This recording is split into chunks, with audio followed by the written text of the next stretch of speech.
Kasih karunia dan damai sejahtera dari Tuhan Allah Bapa kita, dari anaknya Tuhan Yesus Kristus menyertai kamu sampai selamanya. Amin. Selamat pagi Bapak Ibu Saudara yang terkasih dalam Yesus. Selamat memuliakan Tuhan dengan semua aktivitas yang baik dipandu firman-Nya dari 2 Timotius 2 ayat 24. Tapi saya akan baca mulai dari ayat 21 sampai dengan ayat 26. Demikianlah firman Tuhan. Jika seorang menyucikan dirinya dari hal-hal yang jahat, ia akan menjadi perabot rumah untuk maksud yang mulia. Ia dikuduskan, dipandang layak untuk dipakai tuannya, dan disediakan untuk setiap pekerjaan yang mulia. Sebab itu jauhilah nafsu orang muda, kejarlah keadilan, kesetiaan, kasih, dan damai bersama-sama dengan mereka yang berseru kepada Tuhan dengan hati yang murni. Hindarilah soal-soal yang dicari-cari, yang bodoh dan yang tidak layak. Engkau tahu bahwa soal-soal itu menimbulkan pertengkaran.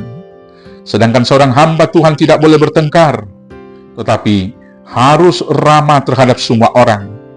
Ia harus cakap mengajar, sabar, dan dengan lemah lembut dapat menuntun orang yang suka melawan. Sebab mungkin Tuhan memberikan kesempatan kepada mereka untuk bertobat dan memimpin mereka sehingga mereka mengenal kebenaran.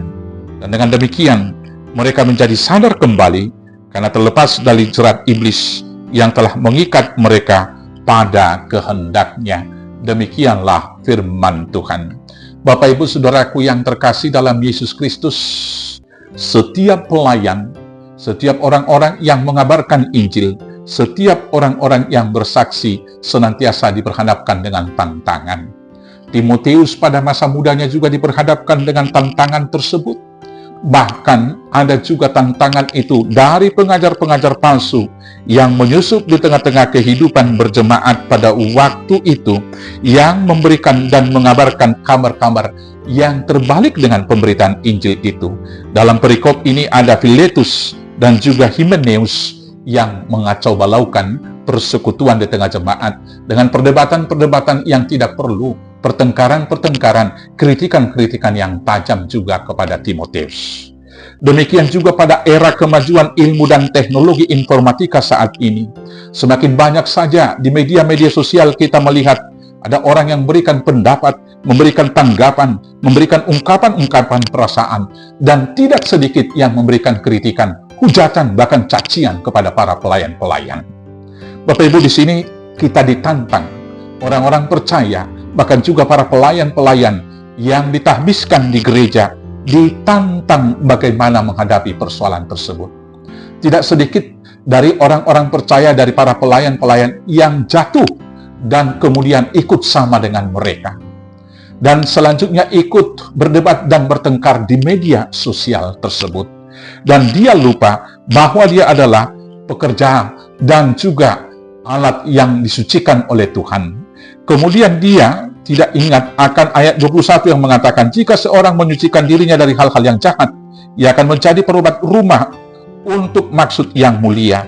Ia dikuduskan, dipandang layak untuk dipakai tuannya, dan disediakan untuk setiap pekerjaan yang mulia.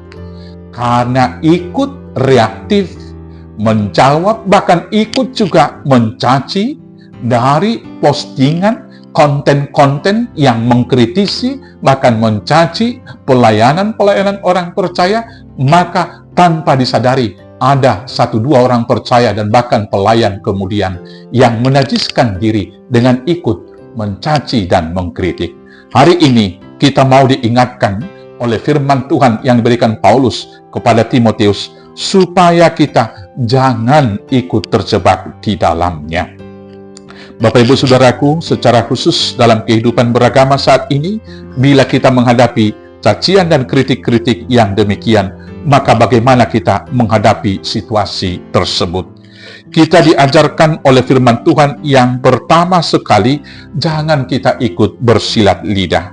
Di dalam ayat 14, di sana Paulus mengatakan kepada Timotius demikian, ingatkanlah dan pesankanlah semuanya itu dengan sungguh-sungguh kepada mereka di hadapan Allah, agar jangan mereka bersilat lidah, karena hal itu sama sekali tidak berguna, malah mengacaukan orang yang mendengarnya. Kita bersyukur ada apologet yang disampaikan oleh orang-orang yang membela iman percaya di media sosial. Tapi kita juga jangan terlalu agresif membela diri dan mempertahankan kebenaran kita secara khusus dalam pelayanan. Fokus kita lebih kecil. Bapak, Ibu, Saudaraku, demikian juga di tengah jemaat, di tengah persekutuan yang lebih kecil. Hindari bersilat lidah.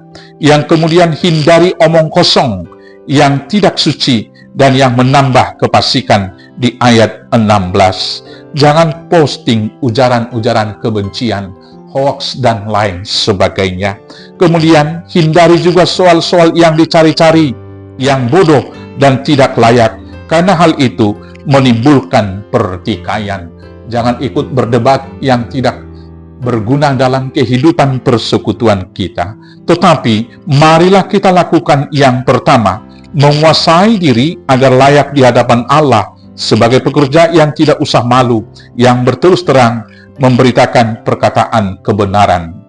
Apabila kita berusaha melakukan segala hal yang baik dan kudus dan layak di mata Tuhan, maka kita akan dipakai untuk pekerjaan-pekerjaan mulia.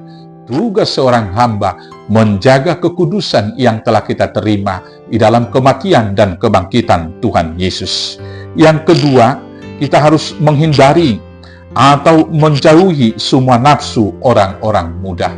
Kemarahan, kebencian, perseteruan, dan juga pemuasan keinginan pribadi harus kita hindari. Dan kemudian kita harus menghindari persoalan yang dicari-cari dan menghindari pertikaian. Tetapi sebaliknya, kita harus ramah menjelaskan, sabar dan lemah lembut. Dengan demikian, orang-orang yang mencaci agama itu, karena pikirannya telah dibelenggu oleh iblis, punya kesempatan untuk bertobat dan berbalik kepada Tuhan. Karena itu, sebagai hamba Tuhan yang setia, mari kita hindari perdebatan yang sia-sia, omong kosong dan bersilat lidah, dan mari kita tetap hidup kudus dan senantiasa fokus melakukan pemberitaan Injil. Tuhan Yesus memberkati. Amin. Kita bersatu dalam doa. Terima kasih Bapa atas kasih-Mu yang telah memilih kami menjadi hamba-Mu. Maka kuatkan, mampukan, dan perlengkapi kami untuk senantiasa kudus di hadapan Tuhan, menjadi alat dan saksi-Mu, hanya dengan kekuatan pertolongan Yesus Kristus, Tuhan Juru Selamat kami yang hidup. Amin. Selamat bersaksi. Tuhan Yesus memberkati. Horas, horas, horas.